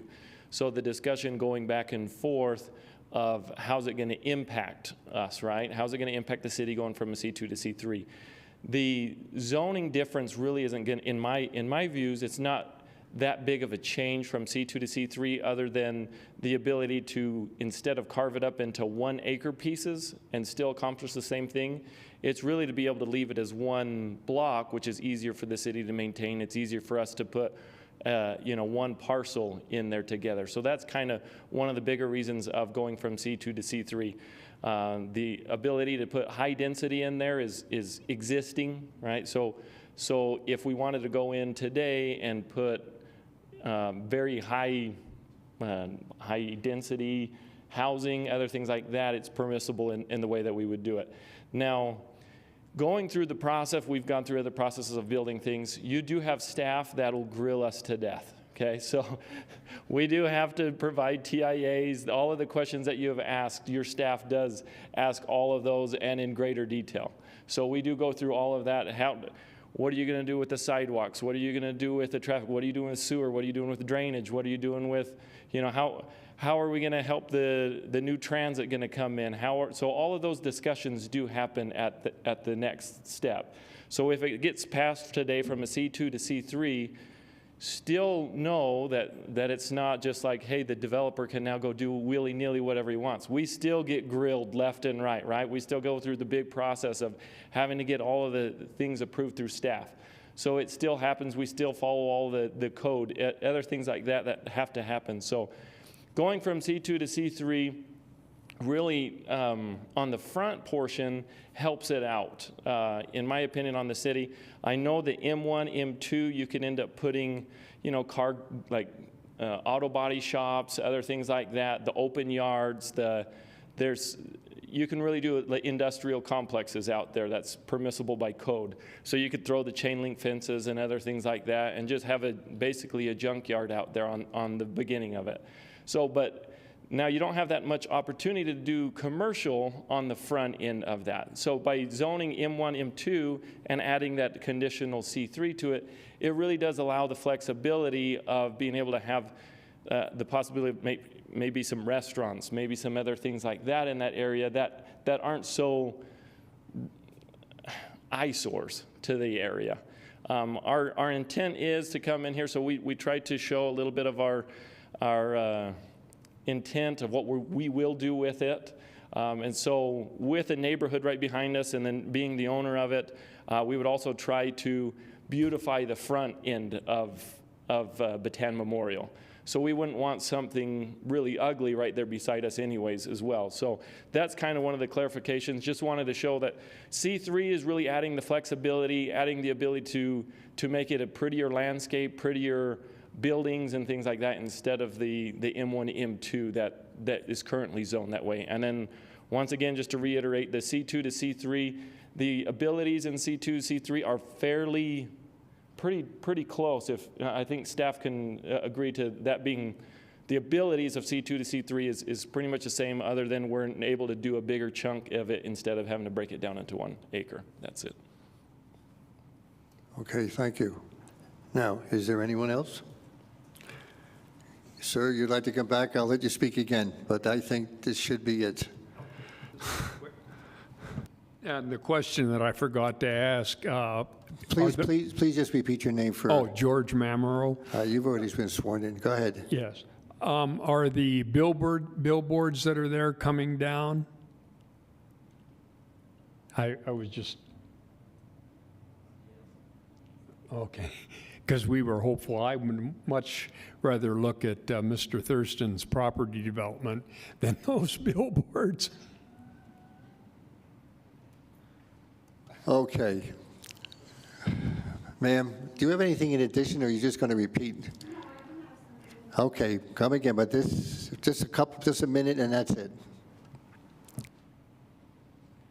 Just repeat your name for the record, and you've already been sworn in. My name is Carolyn Reese, and if I understand it correctly, going from C2 to C3 means that he doesn't have to use 1 acre plots. He can use it as all one big chunk of property. And if you use it as 1 acre plots, that decreases the number of houses, traffic, and everything that's there. That's the reason for going from C2 to C3, is so you can get more density. And if I'm wrong, I would like to know. Mr. Chairman, members of the commission, if you carve out C2 property into 1 acre lots, you potentially have less density. I think the density that was shown here is already much less than what could be.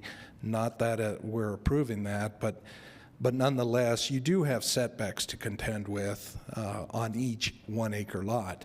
How much that impacts overall density, until we laid it out and calculated it out, we really wouldn't know. Versus an entire tract of C3, you have the outermost edges to contend with in terms of setbacks, not every 1 acre segment thereof. So.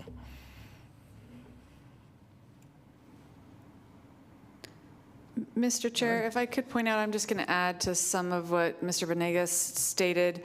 Some of the things to note is C2 properties can have 0 setbacks on the sides, and can also share facilities such as access, parking, landscaping, if it works as a cohesive unit. So I did want to point that out. So Vince is right. We have no idea if there would really be a significant decrease in the ability to develop it at this density. All right, thank you, Catherine. All right, before we vote on this, though, I would like to let everyone know that this will have to go to City Council at their next meeting, I believe, or whenever they do take up this item. If we approve this tonight, the public, or the residents who are here this evening will have the right to appeal that decision to City Council. You will have the right to go there. So I would suggest that if we do approve this, that you speak to Mr. Benegas or to find out what is the procedure for doing that, and you can take it from there. And the converse also works. If we do not approve it, you have the right, the developer, to go to City Council. So with that, I think that we might be ready for a vote. I know. I want to make sure nobody else has anything to say. But I need a motion, please. I will motion to approve this application for a zone change per staff's recommendation. I second. Board Member Smith? Yes, it meets staff recommendation, and also it's in harmony with neighborhood compatibility, and also and the character of the neighborhood. Board Member Kaiser? Yes, based on staff recommendation and consistency with Elevate Las Cruces. Board Member Bennett? Yes, based on staff recommendation, this meets Elevate Las Cruces and the purpose and intent of the code. Board Member Guerrero? Yes, again, based on staff recommendations, as well as Elevate Las Cruces, and also just the need for additional housing. Chair Gordon? I vote yes, based on staff recommendations. It complies with Elevate Las Cruces, our discussion this evening, and my site visit. All right, with that, we can go to the last item on the agenda, which is new business. Let's see.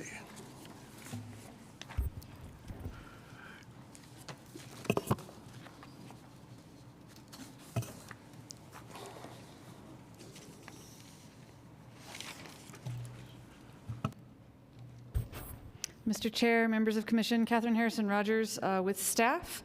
As I had mentioned earlier, that we would be returning to South Telshore and the properties that we're interested in having sign variances. This address in particular is 550 South Telshore, and the request for this is different than what was requested on the adjacent property to the east. Currently, this property is vacant. This one does not have a building currently under construction, but the site is being developed. It's a little over 1 acre. It too has frontage along East Loman and Mall Drive. Again, is also accessed from Mall Drive via South Telshore Boulevard and is zoned C3 commercial high intensity. Again, these are the properties in question. This one in particular is 550. You can see that it is what we call a flag lot, whereby the frontage along Mall Drive is actually just this itty bitty little 20-foot, what we'd call the flagpole, right here. These two properties do share an access easement between the lot lines. There is also a shared driveway that is planned to be placed again between these two properties. You can see in a little bit more detail generally how this looks. I'm sorry that these lot lines are in black so that they are hard to see, but you can see that flagpole generally where I am circling my cursor. Should be noted that Mall Drive, of course, runs adjacent right here, and there is a drainage structure essentially to the southwest that serves the mall property. As currently sits, one freestanding sign is allowed along the primary access, which is Mall Drive, which is again that private local road. Maximum height of 30 feet, maximum size of 100 square feet, with minimum setbacks of 10 in the front and 5 on the sides. I would like to point out that the staff report did have a typo that indicated that the size would be limited to 150 square feet per code. It's actually 100 square feet, and my apologies for that typo. typo, but I did want to point that out. What is being requested specifically this evening is actually to deviate simply from the side setback, and that would be a deviation of 3 feet 10 inches for a side setback of 1 foot 2 inches. And ultimately, that's to allow the sign at the location it would normally be allowed in with just that slight deviation to the setback, simply because they can't place it inside of the access easement, nor would there be room for a driveway at that location. Here are some general site plans. You can see this is the location that we're speaking of. This is the property in question. This funny wedge-shaped piece, again, is the adjacent drainage for the mall. Here's a close-up of where you can see it's 10 feet away from the property line, but again, the sign would be placed close to the edge of the property near that drainage area, and really wouldn't impact anything but that drainage area in terms of visuals. Nothing will ever be, at least the way this is constructed with drainage, there won't be any plans for any sort of commercial building at that location. Here's just a picture of the sign itself, very compatible with the sign that we saw earlier. They are proposing a smaller sign face than what is allowed by code, only 57 feet by this particular site plan. Again, staff did send reviews to all applicable departments to look at this sign variance. Notice was also sent to surrounding properties prior to this meeting. We received no input from the public on this, and all the departments did review this and didn't indicate that there were any issues associated with the placement of the sign at that location. Again, in addition to the normal criteria that the board reviews for decisions, there are also criteria specific to variances. Again, a physical hardship, the potential for spurring economic development, and then monetary considerations. As with the first one, because of the unique site features associated with these, staff is recommending approval based on these particular criteria. We do feel as though it does meet the physical hardship based on the very narrow frontage, the fact that it's encumbered by that access easement and the shared driveway that really do limit the location of that sign along that frontage. Also, we feel as though the ability to essentially develop this long vacant property and advertise it and direct traffic that are internal on that mall drive to businesses within would essentially help spur economic development, at least at that neighborhood level. Staff is recommending approval with the findings that were outlined in the staff report.